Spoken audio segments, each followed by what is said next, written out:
I wouldn't trade this part of my, life for anything in the world. Honestly, I wouldn't. I love that I cry at stupid things. I love it. I'd be embarrassed before, I was always embarrassed, keep it in, keep it in, keep it in, and Yeah. I love just letting go. I love just sitting with a friend.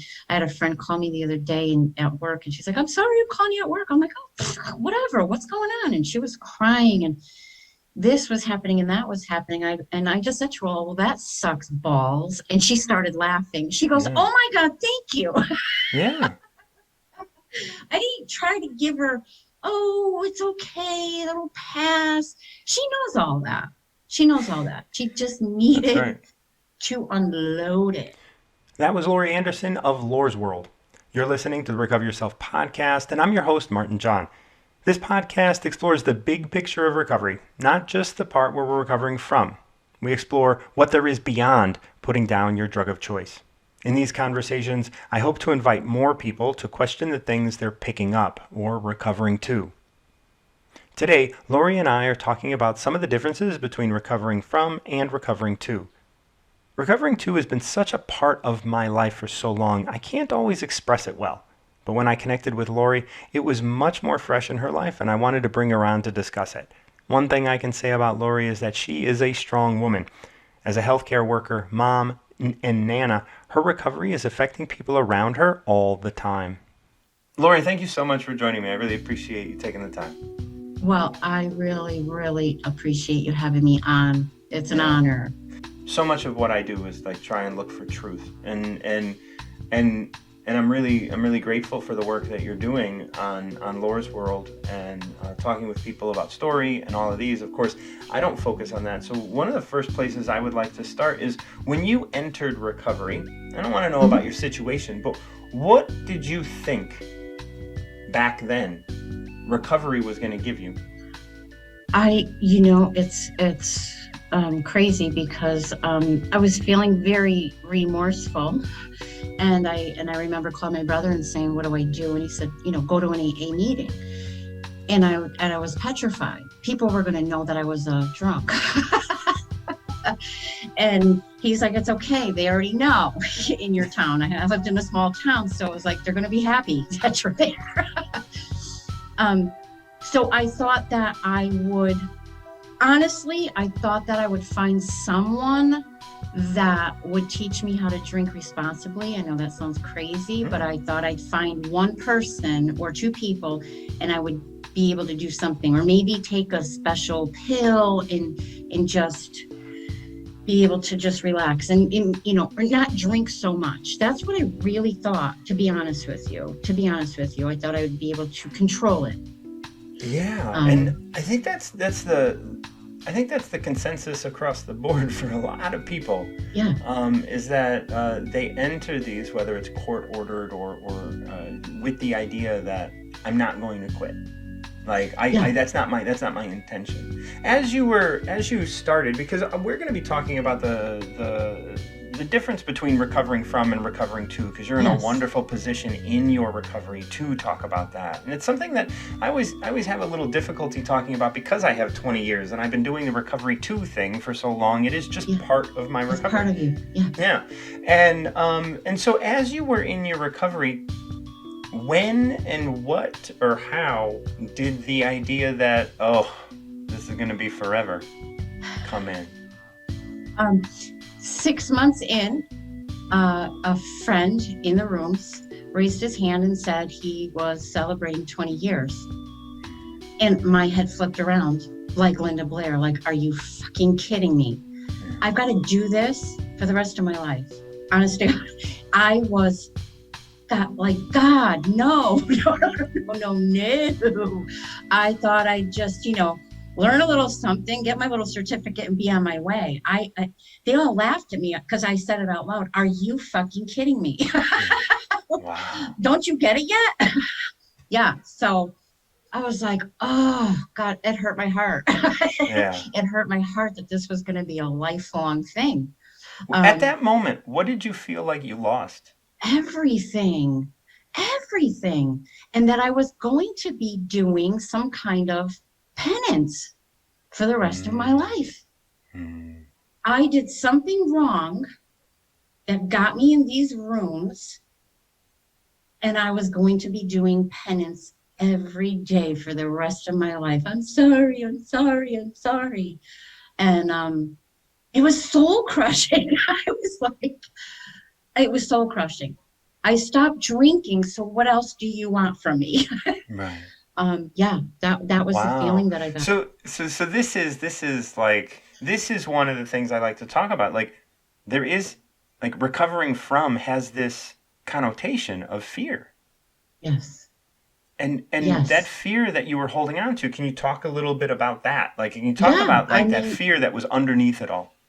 I always tried to be, the perfect person, and I always got straight A's, and had this thing. I lived in a beautiful home. I made a really good living. um and so the outside always looked good, but the inside was just crazy. So I don't want anybody to know that I can't control this thing, you Yeah. know um that I don't have enough willpower. Why can't I just have one? Right. And I didn't think I would ever be able to, enjoy a vacation. I've gone to Italy, and the wines in Italy, oh my God, so I'll never be able to go back to Italy again. Right. I'll never be able to go to a wedding again and have a Mm. toast.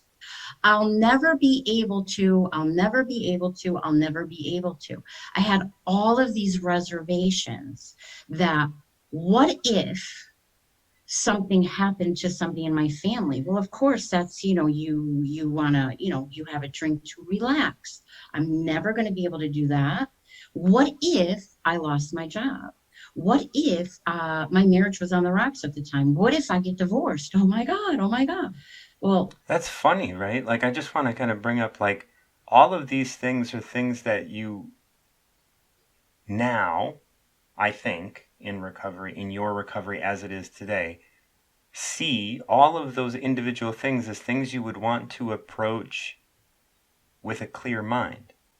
yeah, today, yes. Right. Then no. I don't want to Right. deal with it. Yeah. Like look at the like I just want to say like what a realization, right? Yeah. Like Oh, yeah. Yeah. And let me tell you something, Martin, that first year of recovering from, yeah. a lot of those things came to fruition. My son relapsed on Hmm. heroin. I lost my career. My husband filed for a divorce, Hmm. and I stayed sober. Like, what? Right. And it was because of the rooms of AA and the Hmm. people that gathered around me and showed me, they loved me when I couldn't love myself, and just kept saying, we are going to be here with you. And they were through every step of the way. So I clung on to these people for dear life, Yeah. for dear life. And that's And and I that's was a like, wow, beautiful I thing. could do this. Yeah, Right. yeah, And there is so much beauty in that, and there's so much yeah. amazing things My in that. And I want God. everybody to always remember when I talk about recovering too, and what we're going to be talking about today isn't in like against this idea of recovering from the rooms, like recovering from the work that's being done in the rooms, and all of that sort of stuff is so important because it gets us to a place of thinking clearly, right? Yes, When you're yes. talking about the idea that like, oh, well, what if something horrible happens and I want to drink? Like those Do two I have things, permission just for that one time? like like the idea that that is where we Yeah, go is like yeah, there's something not right about that equation in our minds when we're in that space of recovering from. And when yeah. we're in the space of recovering too, we're just like, oh, good, I can deal with this, and it doesn't have to be so emotionally distressful. Yes, yes, yes. It's crazy. Who knew? Yeah, right. What the hell? That's little. What when you started to understand this idea of recovering to something, right? Like when did that when did like some of the seeds of that experience start to present themselves in your life? I'd say honestly, I was going through the motions and just letting everybody else help me because Hmm. You I needed that. surrendered. I Yeah, surrendered. I we need me for need that myself. is yeah, that is some of that it's so important to surrender because you don't have a frame of reference No, until you can think clearly. no, And I did those not. early, right, those early thoughts that I'm asking about are the places that you're starting to actually choose clear thoughts for Yes, yourself. So when yes. did those kind of start and what were they I maybe? think around about 18 months in, I was with this bunch of people from AA, and we were all sitting around and talking. And I'm still taking this very seriously. Mm, No laughing, no right. laughing aloud because this No. is too serious, right? Yeah. 'Cause And this could have you could have died. We could all yeah, have died. oh my Like this God, is yeah, just oh right. yeah. It has to be serious. And I just started laughing about something that somebody said, and I mean belly laugh, like Yeah. uncontrollable. Oh my God, I haven't done this in so long. And I stopped myself. Like, Mm. am I supposed to be doing this? Is this okay? Like that, I started to realize what I'm counting too much on other people Right. again of what they're thinking and what it makes me look like. I was laughing for the first time, seriously laughing, and Yeah. that it was okay. So I'm going to say I started to do some serious work for me going into year 2 and 3. Like Yeah. I picked up every piece of literature I could. I started going to a ton of different meetings, not just, the two that I was used to. I was Right. branching out. That's Like, important. woo, Yeah. yeah, going to different towns, seeing different people, different, speaker meetings and, big book meetings and really soaking it all in. Now Really, that really must so now that must bring up a lot of fear. it does. It And did. so what did you Because do I'm a with that? creature of habit, and to get Yeah. out of my routine is like, okay, well, people kept telling you have to step out of your comfort zone. When you're stepping out of your comfort zone, that means you're growing. Hmm. And I knew that it wasn't a bad thing that I was doing. This was going to be good, but I'm so closed off with people. I don't want them to see me for who I truly am at this point. And everything's fine. I'm Yeah. fine.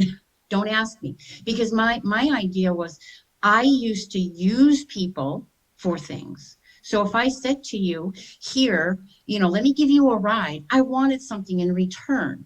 So all of these people that were helping me, I thought they wanted something in return. So Right. yes.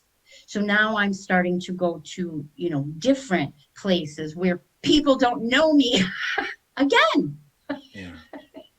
again, but I'm getting good stuff, but I'm starting to realize like, wow, what am I doing again? What am I Right. doing again? And And so I added some no, continue. therapy. I added some outside therapy to the mix Good. so that I could talk to somebody. And of course, the first couple of weeks, I'm, giving him a line of bullshit. I knew exactly what he wanted to hear. Yeah. I don't know him. So I wanted to, feel him out. So yeah, again, I'm good. I just thought I'd do this because, I want to help myself, making myself look like Yeah. whatever. And And that's all still living under the influence, right? Like we're living yes, under like you like from your story yes. it sounds like you're living under the influence of the other people's approval. Approval, everybody else's approval. I want people to like me. I will do something for a stranger before I'll do it for my family because my family has to love me and they could be mad at me, but they'll Wow. get over it, Yeah. you know. Now I So just want to yes. point out that that's hard to say, Yeah. right? Yeah. In Oh the yeah. rooms, like it's it's a dark basement. You can go in there, you can say that, and like you can yeah you and then you can sneak out and have your cigarette and coffee and stuff, and everybody just hanging out doing their thing. But to come out and be able to say that and be able to say, look, I took my family for granted. Mm. right? Mm-hmm. Like that's when we're in that space of recovering from, like, we don't always want to get that honest with ourselves. We No. just want to kind of focus on, we're recovering from not using alcohol, so we're just going to not use alcohol. Mhm. And all of these other issues that you're discovering about yourself start to come up. Yeah. And Not fun. I just want to take, what's that? Not fun. No, it's not fun. It's not Not fun. fun. How did you, so it's not fun, No. but how does it help you grow? Speaking my truth was honestly the most freeing thing I've ever done. It was the hardest thing that I've ever done, but it was the most freeing. Yeah. And I tell you, um, I could sit there and, going through, the steps or whatever, and I'm making my amends to, my mom. And my mom is going to be, oh, it's okay, honey. I love you. And I'm so glad that you're better. Making amends to my son. He was in recovery also. So he got it. And it was like, okay, mom, that's great. The hardest person that I had to make amends to, besides myself, Mm-hmm. was my daughter. My daughter is 36 years old right now. She was in her late 20s at the time. She is not in recovery. She does not need to be in recovery. But this little girl took on the role of watching over me and my son, and the excuses of alcohol had to be off the table. And I had to come clean with everything and deeply apologize to her and hopefully be able to start a relationship with her. Not just because she's my daughter, but a relationship. And she sat there at the table with her arms folded, like, all right, what do you got? Yeah. And at the end of it, she just started crying and she said, I didn't even think that you knew what you were doing to me. And the truth was, I did, but I made excuses for it. And I You had to can. own that. And that Yes. was some hard shit. Yeah. Some hard. We have made we have made bad choices in our life, and a lot of times we want to hide behind the word mistake. Yeah, We want to hide behind, it was a mistake. yeah. No. Most of Sorry, the time sorry. it's Yeah, right. Most of the time it's a bad decision. And if we don't understand the difference between the two, we are letting ourselves, we are hurting others, and we are not taking responsibility for the things that we're doing. And when yeah, we can say, you know what, I hurt you on purpose, and the the weight that that has in our heart will change who we are. yeah, yeah. And Absolutely. that is the direction. Like, in order to do that honestly, like, and now you can't, once you've done that with your daughter, you can't go back to just being afraid of not No, using. Right now it's a no. different game.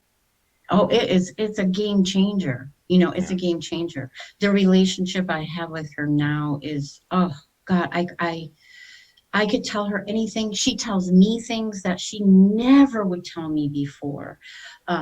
We have a very open and honest relationship. And to me, that, I do these, what they call living amends, Yes. every single day, try to be, better than I was the day before. Do I fall short? Absolutely. I mean, we That's all not a do. We're problem. human, for Christ's There is sakes. no short. There's just No. like, you do your best right now.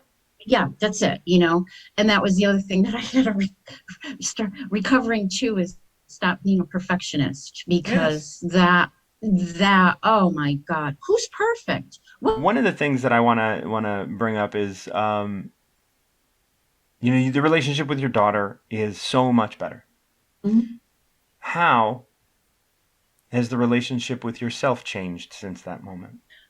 Oh my God, I give myself so much more grace and patience, and I could laugh at myself. I could laugh at myself. I can even now laugh at things that I did, like with, oh my goodness, girl. Like, wow, really? Yeah. Um, it's not soul crushing anymore. They're things that I did, they're not who I am. And I don't know. I'm just really a lot easier on myself. I don't apologize for wanting to take a break. I don't apologize for not going to an event. I don't push myself to where that I'm not.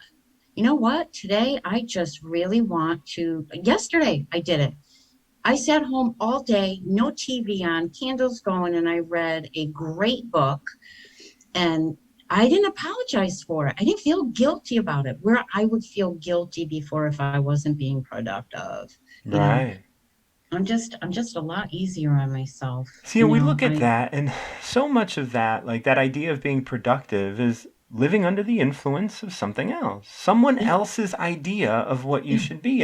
And when I talk about recovering too, it's about, it has absolutely nothing to do with your recovery as someone who may have had a use disorder, but it has everything to do with you and hmm who you are, and recovering to that awesome you, and trusting that you have the answer, and like, I'm going to sit around and read a book all day and do that because that's what your soul needs at the moment.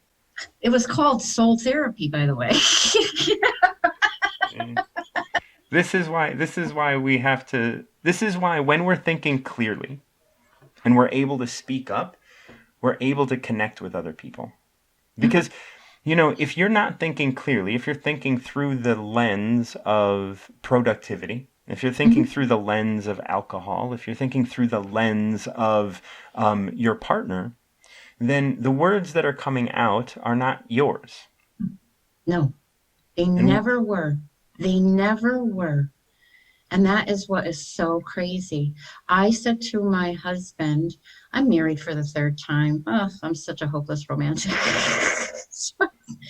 But I said to him, geez, you know what? This is the first time in my life that I could be me with yeah, someone. And he said, what does that mean? Why wouldn't you be you?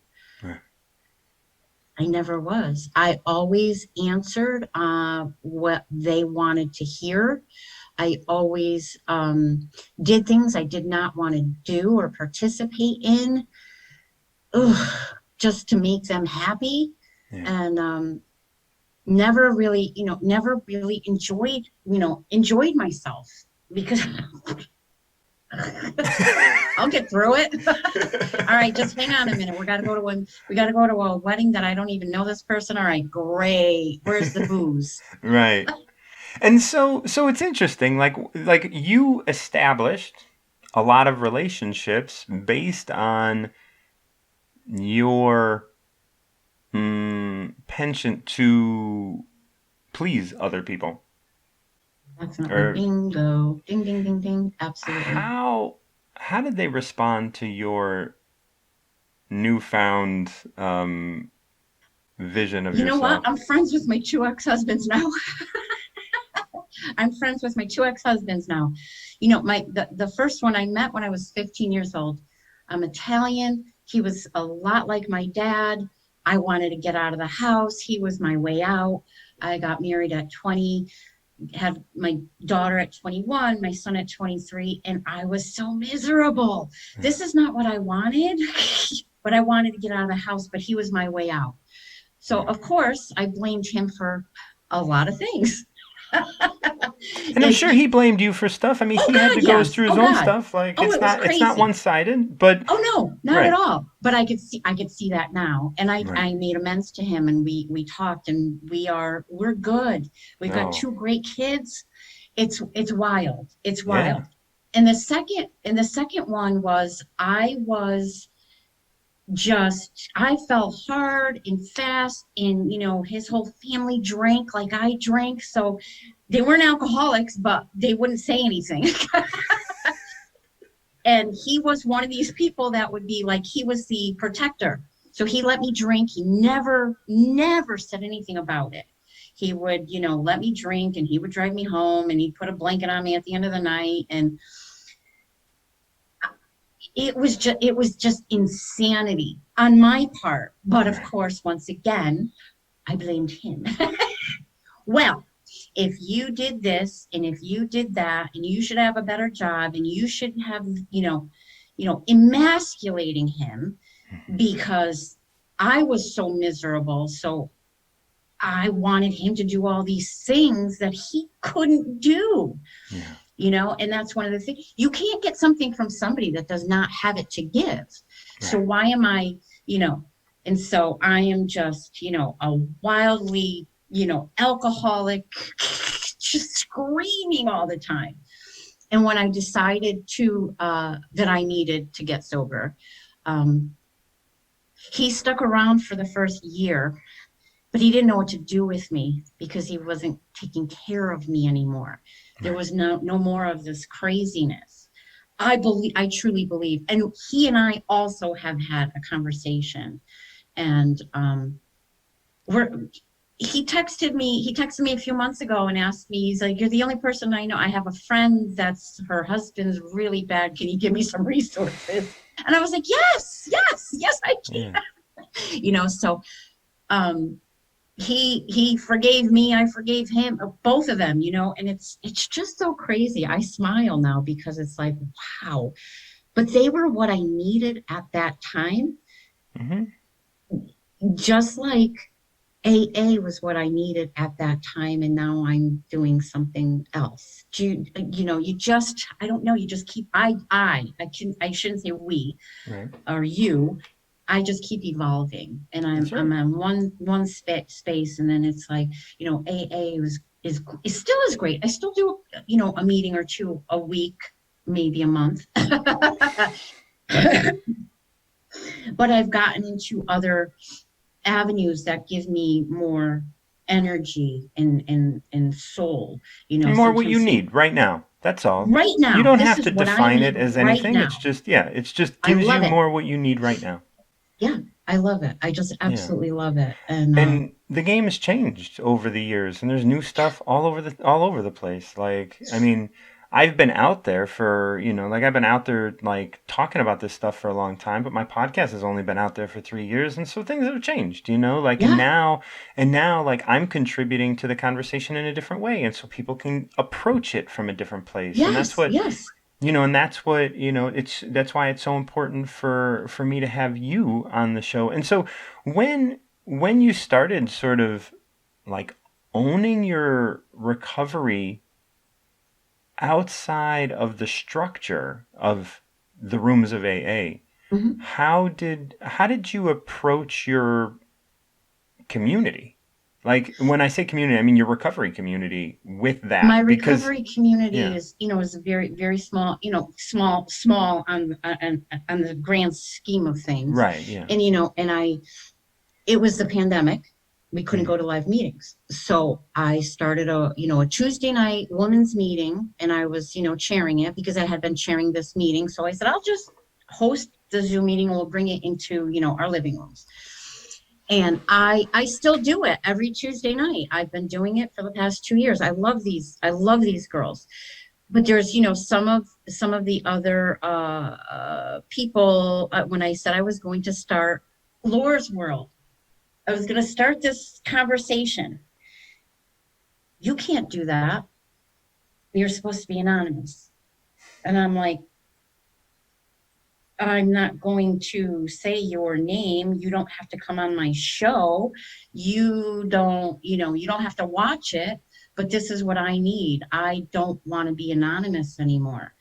My feelings on it are that, we're all trying to break the stigma, but the stigma is going to stick if you're sneaking into AA meetings and not letting everybody know how it works. That's right. That's right.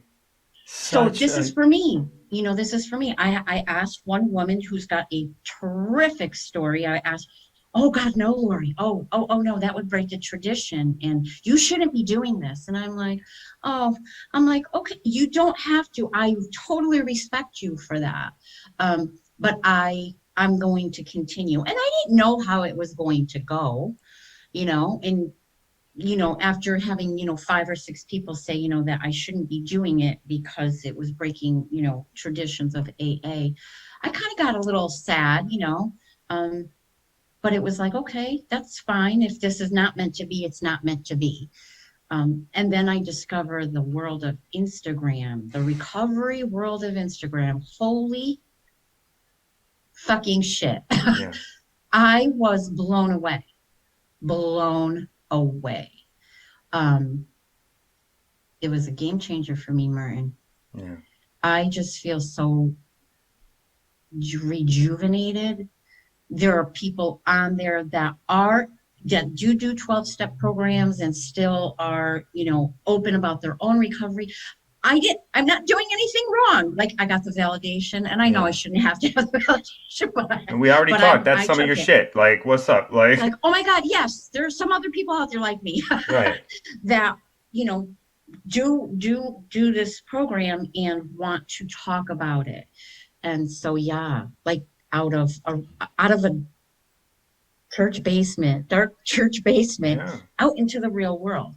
Right. So here I am talking to people, I just started in Connecticut, and then I had somebody come on from New York, and then it was Canada, and then Las Vegas and Chicago and South Africa. And Wow. I'm just like, holy guacamole. Like, I'm Yeah. just loving.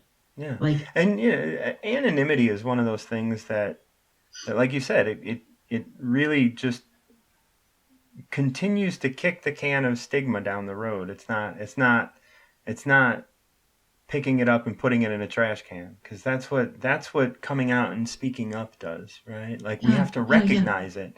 We have to yeah, recognize it as not having to be part of the landscape.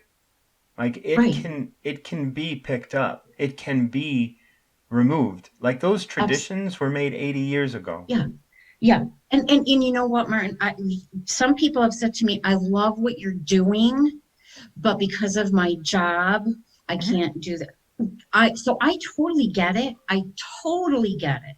Yeah. There's reasons that everybody has. But for me, recovering out loud has taken a weight off of my heart and soul, because I still thought that I was doing something wrong Yeah. for 10 years. Like, I have to do this. I have to do this. Right. Or I'm going to, or I'm going to go out and drink, or meeting makers don't make it, and it's like, ooh, Right. I don't want to be one of those people. I don't. And I do see what happens when people, it, and it doesn't have to be an AA meeting, but I do see what happens to people that don't do some sort of help or work on themselves, Right. whatever it may be. And because I'm in the rooms of AA, I do see what happens to people that don't come to meetings and stay connected.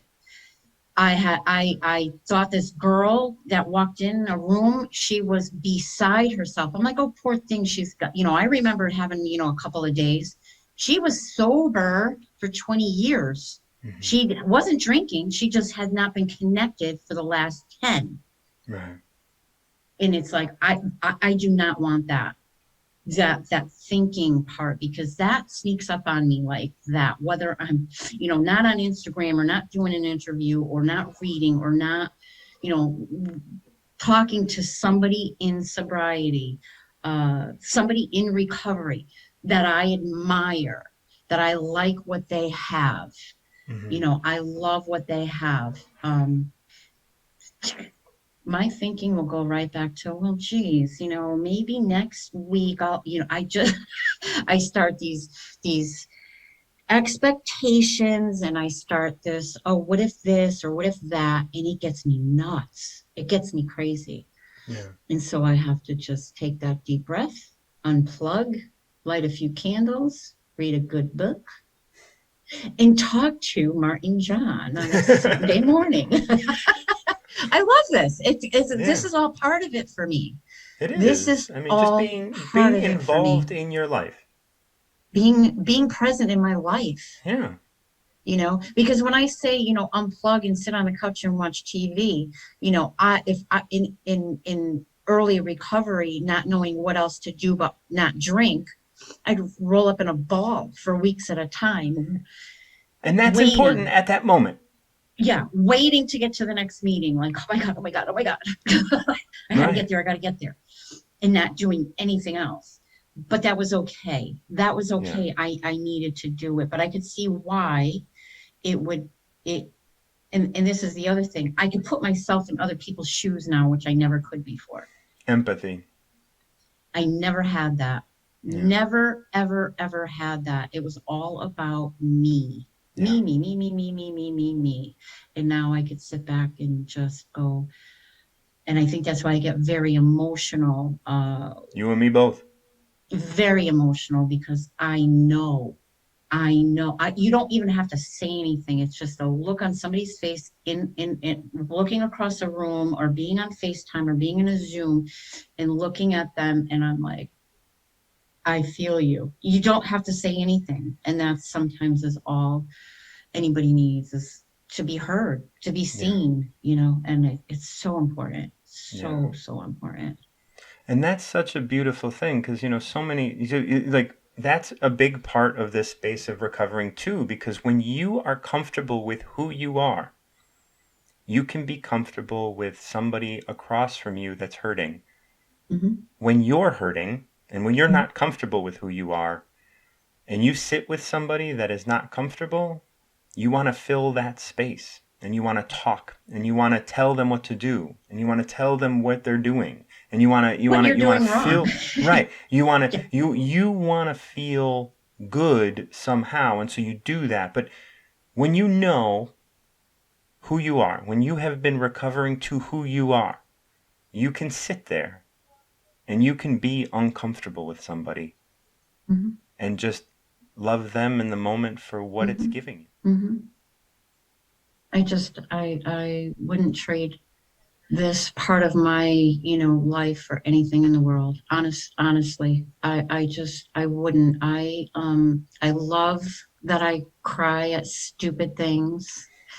I love it. I'd be embarrassed before, I was always embarrassed, keep it in, and I love just letting go. I love just sitting with a friend. I had a friend call me the other day at work, and she's like, I'm sorry I'm calling you at work. I'm like, oh, whatever, what's going on? And she was crying, and this was happening and that was happening. I just said to her, well, that sucks balls. And she started laughing. She goes, oh my God, thank you.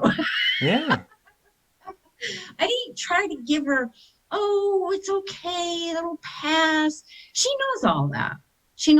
She just needed to unload it, I had a friend and call that's me. Another thing that I've learned. I don't need to give you any advice.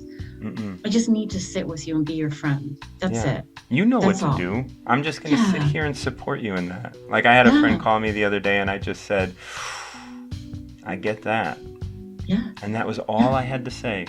Because I do. I understand. I understood what she was getting at. And I was like, yeah, that sucks. Fuck. Yeah. Well, off you go. not I